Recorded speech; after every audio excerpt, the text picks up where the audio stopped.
বহুল প্রত্যাশিত পুঁজিবাজারে বিএসইসির কমিশনার সহ 4 যে কমিশনার পদত্যাগ করেছেন এবং তার প্রভাবে পুঁজিবাজার গতকালকেই কিন্তু খবরটি চাউর হয়েছিল। আজ কিন্তু পদত্যাগ করেছেন। আজ থাকবে গুরুত্বপূর্ণ কিছু তথ্য, বাজারের ঘুরে দাঁড়ানো, তারপরে আরও কিছু বিশ্লেষণ থাকবে। আশা করছি আজকের ভিডিওটি হতে যাচ্ছে খুবই গুরুত্বপূর্ণ।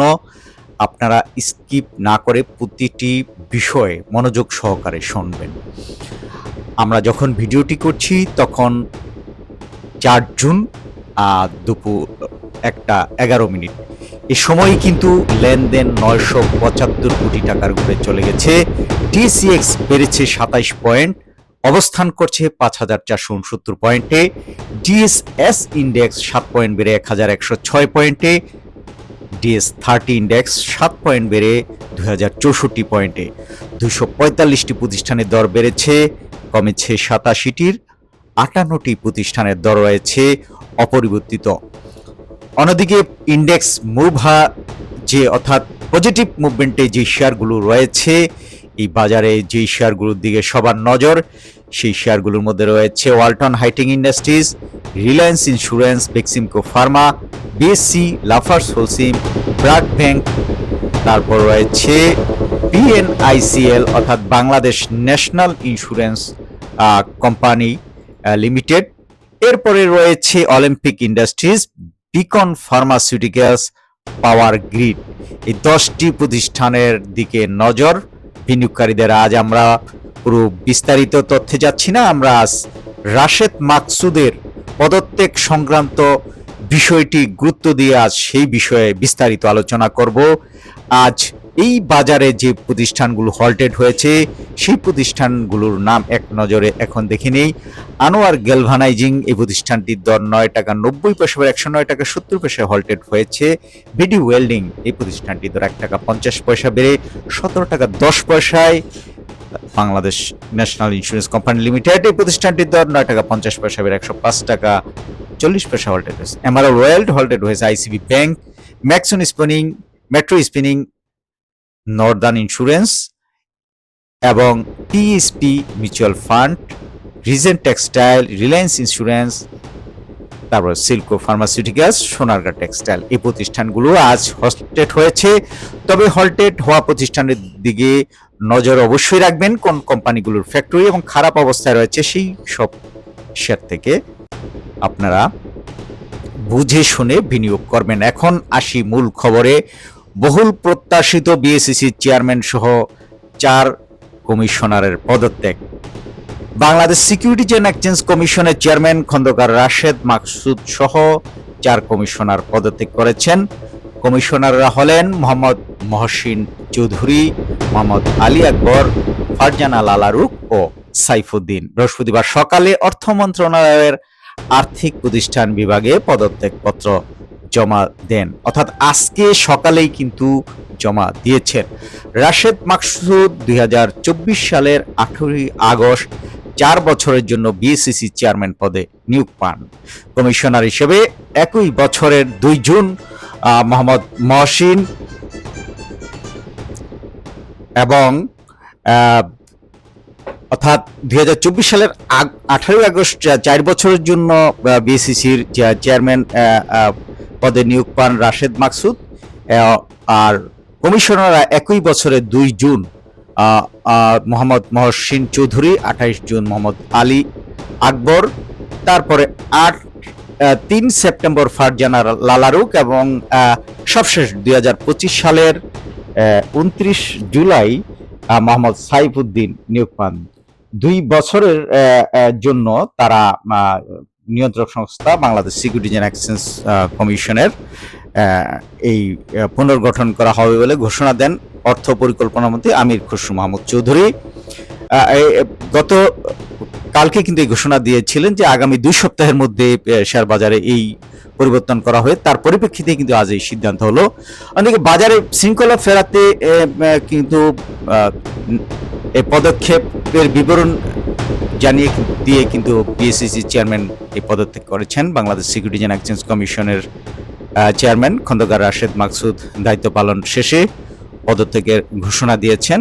আর পদত্যাগ উপলক্ষে দেওয়া এক বার্তায় তিনি জানান যে গত 21 মাস ধরে বিএসসিসির চেয়ারম্যান হিসেবে দায়িত্ব পালনের পর তিনি এখন ব্যক্তিগত উদ্যোগ ও কর্মকাণ্ডে মনোযোগ দেওয়ার জন্য সরকারি এই পদ থেকে সরে দাঁড়ানোর সিদ্ধান্ত নিয়েছেন।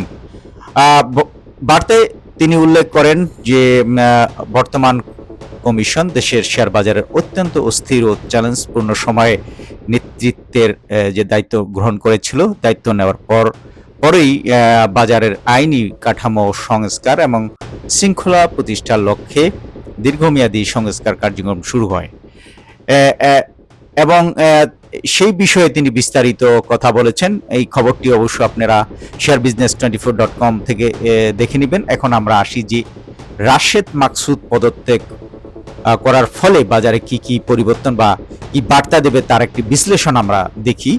যে বাংলাদেশের পুঁজিবাজারে দীর্ঘদিন ধরেই কিন্তু সবচেয়ে বড় সংকট ছিল আস্থার সংকট। বিনিয়োগকারীদের একটি বড় অংশ মনে করতেন যে বাজারের যে নীতির ধারাবাহিকতা নেই, নিয়ন্ত্রণ সংস্থা অনেক ক্ষেত্রে কার্যকর ভূমিকা রাখতে ব্যর্থ হয়েছে এবং প্রভাবশালী গোষ্ঠীর সাথেই বেশি প্রাধান্য পেয়েছে। সেই প্রেক্ষাপটে বাংলাদেশ সিকিউরিটিজ অ্যান্ড এক্সচেঞ্জ কমিশনের চেয়ারম্যান খন্দকার রাশেদ মাকসুদ সহ 4 কমিশনার পদত্যাগ এবং নতুন কমিশন পুনর্গঠনের ঘোষণা বাজারে নতুন প্রত্যাশা তৈরি করেছে। এই পরিবর্তনকে শুধুমাত্র প্রশাসনিক রদবদল হিসেবে দেখলে ভুল হবে, বরং এটি পুঁজিবাজার রিসেট বা নতুন করে আস্থা ফেরানোর সুযোগ তৈরি করেছে। অর্থাৎ বিশ্বজুড়ে যেই পরিবর্তনগুলো দেখা যায় তার একটি বিশ্লেষণ কিন্তু এটা খুব ভালোভাবে এই প্রতিবেদনটিতে তুলে ধরা হয়েছে। যেমন এখানে নিয়ন্ত্রণ সংস্থার পরিবর্তন অনেক সময় বিনিয়োগকারীদের জন্য ইতিবাচক বার্তা দেয়, সেটি বলা হয়েছে। তারপরে নানা দিক বিশ্লেষণ করা হয়েছে। বিশ্লেষকরা বলছেন যে নতুন কমিশন যদি শক্তিশালী ও বিনিয়োগ বান্ধব সংস্কার কার্যক্রম চালু করতে পারে তাহলে বাজারে স্থবিরতা কাটাতে শুরু করবে। বিশেষ করে বিদেশি ও প্রাতিষ্ঠানিক বিনিয়োগকারীরা নিয়ন্ত্রক সংস্থার সক্ষমতা ও স্বাধীনতাকে সবচেয়ে বেশি গুরুত্ব দেন। উদাহরণ হিসেবে ভারতের শেয়ার বাজারের কথা বলা যায়। 1990 এর দশকে শেয়ার বাজারে বড় কেলেঙ্কারির পর সিকিউরিটিজ অ্যান্ড এক্সচেঞ্জ কমিশন বা বোর্ড অফ ইন্ডিয়া SEBI শক্তিশালী সংস্কার কার্যক্রম নেয়। অনলাইন ট্রেডিং, কঠোর নজরদারি, ইনসাইডার ট্রেডিং দমন ও কর্পোরেট গভর্নেন্স জোরদারের মাধ্যমে ভারতের বাজারে আস্থা ফিরে আসে। ফলাফল হিসেবে দেশটি পুঁজিবাজারে দেশি বিদেশি বিনিয়োগ ব্যাপকভাবে বেড়ে যায়। বাংলাদেশের ক্ষেত্রেও একই বাস্তবতা প্রযোজ্য। যদি নতুন বিএসসিসি দুর্বল কোম্পানির বিরুদ্ধে কঠোর ব্যবস্থা নেয়, কারসাজি ও সিন্ডিকেট নিয়ন্ত্রণে কার্যকর পদক্ষেপ নেয়, আইপিও অনুমোদনে স্বচ্ছতা নিশ্চিত করে, ক্ষুদ্র বিনিয়োগকারীদের স্বার্থ রক্ষা করে এবং নীতিগত স্থিতিশীলতা বজায় রাখে, তাহলে বাজারে ধীরে ধীরে আস্থা ফিরবে। এখানে যেই 5টি পদক্ষেপের কথা বলা হলো, মনোযোগ দিয়ে শুনবেন। এই 5টি পদক্ষেপ যদি বিএসসিসি নেয় তাহলে বাজার ধীরে ধীরে আস্থা ফিরবে বলেই বিশ্লেষণে উঠে এসেছে। অন্যদিকে খন্দকার রাশেদ মাকসুদের বিদায়ে যে বক্তব্য দিয়েছেন তিনি, সেখানে কিন্তু গুরুত্বপূর্ণ দিক উঠে এসেছে। তিনি উল্লেখ করেছেন গত 21 মাসে commission margin, IPO, mutual fund, debt securities ও হুইসেল ব্লোয়ার সংক্রান্ত বিধিমালা প্রণয়ন করেছে। এছাড়া কর্পোরেট গভর্নেন্স, অডিট ও কর্পোরেট পুনর্গঠন নিয়ে নতুন খসড়া তৈরি হয়েছে। এগুলো বাস্তবায়ন হলে দীর্ঘমেয়াদে বাজারের ভিত্তি শক্তিশালী হতে পারত। তবে বাজারের অনেক অংশীজনের মতে নীতিমালা প্রণয়ন হলেও তার বাস্তব প্রয়োগে ঘাটতি ছিল। বিশেষ করে বিনিয়োগকারীরা অভিযোগ করেছেন বাজারে বড় কারসাজিকারকদের বিরুদ্ধে দৃশ্যমান ব্যবস্থা খুব কমই দেখা গেছে। ফলে কাগজের সংস্কারের চেয়ে কার্যকর প্রয়োগই এখন সবচেয়ে গুরুত্বপূর্ণ বিষয় হয়ে দাঁড়িয়েছে। অর্থাৎ রাশেদ মাকসুদ কমিশন শুধু জরিমানা করে গেছেন কাগজে কলমে, কিন্তু বাস্তব অর্থে যে ধরে, এর মধ্যে অবশ্য শিবলি রুবায়েত সহ বেশ কিছু লোক আইনি পদক্ষেপের মাধ্যমে দুদকের করা মামলায় কিন্তু জেলে রয়েছেন। এরকম কিছু গুরুত্বপূর্ণ সিদ্ধান্ত রয়েছে। এছাড়া বর্তমানে বাজারের সবচেয়ে বড় প্রয়োজন বিশ্বাসযোগ্যতার নেতৃত্ব, কারণ পুঁজিবাজারের মূলত মনস্তাত্ত্বিক একটি বাজার। বিনিয়োগকারীদের যখন মনে করেন যে নিয়ন্ত্রক সংস্থা শক্ত হাতে বাজার তদারকি করছে, তখন তারা বিনিয়োগে আগ্রহী হন। তার কিন্তু প্রভাব এখন বাজারে দেখা যাচ্ছে। প্রায় 1,000 কোটি টাকা, আজকে আরো ঘন্টাখানেক লেনদেন বাকি, তার মধ্যে 1,000 কোটি টাকা লেনদেন হয়ে গেছে। তার মানে গত 3 মাস থেকে হয়তো আরো বেশি লেনদেন হবে। এই পদক্ষেপগুলো, এই বিশ্লেষণটা কিন্তু খুব গুরুত্ব। আমরা ডেসক্রিপশনে লিঙ্কটা দিয়ে দিব। আপনার খুব গুরুত্ব, আমরা আলোচনা করলাম, কিন্তু আপনারা এই খবরটি দেখবেন। এবং কারসাজিকারকদের বিরুদ্ধে প্রকাশ্যে শাস্তিমূলক ব্যবস্থা, দুর্বল কোম্পানির পুনর্গঠন, তালিকাভুক্ত কোম্পানির আর্থিক প্রতিবেদন কঠোরভাবে যাচাই, বিদেশি বিনিয়োগ বান্ধব নীতি এবং বাজারে অযাচিত হস্তক্ষেপ বন্ধ রাখা, এসব বিশ্লেষণে বলা হয়েছে। সুতরাং এটি খুবই গুরুত্বপূর্ণ খবর এবং এই খবরটি আপনারা অবশ্যই দেখবেন এবং sharebusiness24.com এর সাথে থাকবেন। আপনাদের যদি কোনো প্রশ্ন থাকে, কোনো কিছু জানার থাকে, তাহলে আমাদের মাধ্যমে মন্তব্য করে জানাতে পারেন আমাদের এই ভিডিওর নিচে, আমরা তা তুলে ধরার চেষ্টা করব। সবাইকে ধন্যবাদ জানিয়ে আবারও শেষ করলাম।